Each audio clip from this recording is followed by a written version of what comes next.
Bonjour à tous et bienvenue sur boursicoté.com pour cette nouvelle analyse technique du CAC 40 en point matinal avec une semaine qui commence plutôt bien puisqu'après des craintes la semaine dernière concernant un éventuel shutdown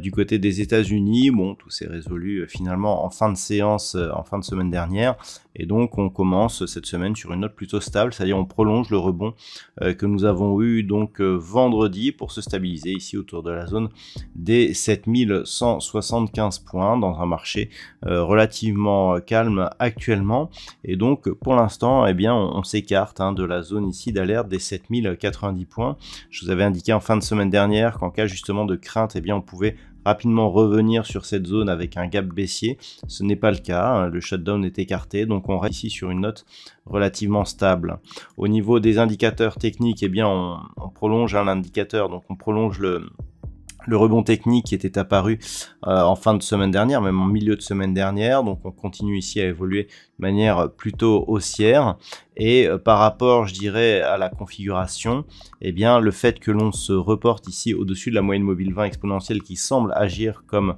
support, eh bien en absence de contact avec la bande de Bollinger supérieure, on s'écarte. Là aussi c'est un signal qui nous indique que l'on s'écarte de la dynamique baissière. Au niveau du palmarès des valeurs, eh bien nous avons quelques belles hausses, comme par exemple Engie qui gagne 1,38%, ArcelorMittal plus 1,26%, Dassault Systèmes, Airbus et Unibail-Rodamco sont sur des hausses inférieures. Au niveau des plus fortes baisses, alors Edenred perd 3,27%, Téléperformance moins 1,88%, derrière Eurofins Scientifique ou Worldline perdent 1,20%, et ça nous fit limite la casse à moins 0,40%.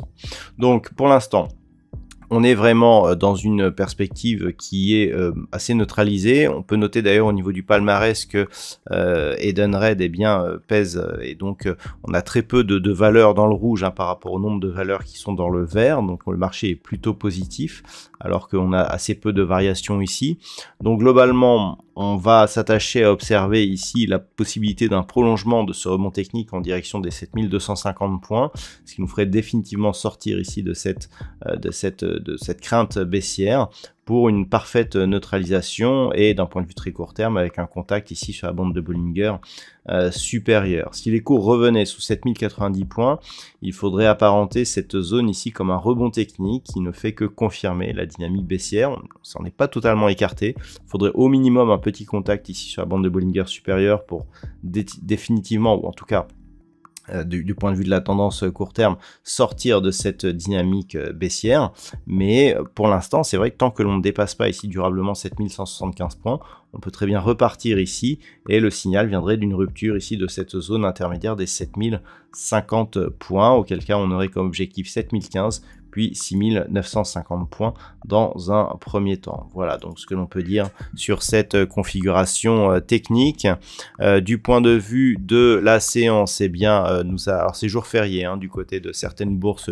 en Asie. Ce matin, donc nous aurons les PMI manufacturiers en France et en Allemagne, donc ce sera respectivement à 9h50 puis 9h55, et puis nous aurons à 16h donc cet après-midi l'indice PMI manufacturier de l'ISM du côté des États-Unis, une intervention de Jérôme Powell à 17h, et ce sera tout pour aujourd'hui. Voilà, je vous souhaite une bonne séance, on se donne rendez-vous dès ce soir pour toutes les autres analyses techniques du site boursicoté.com.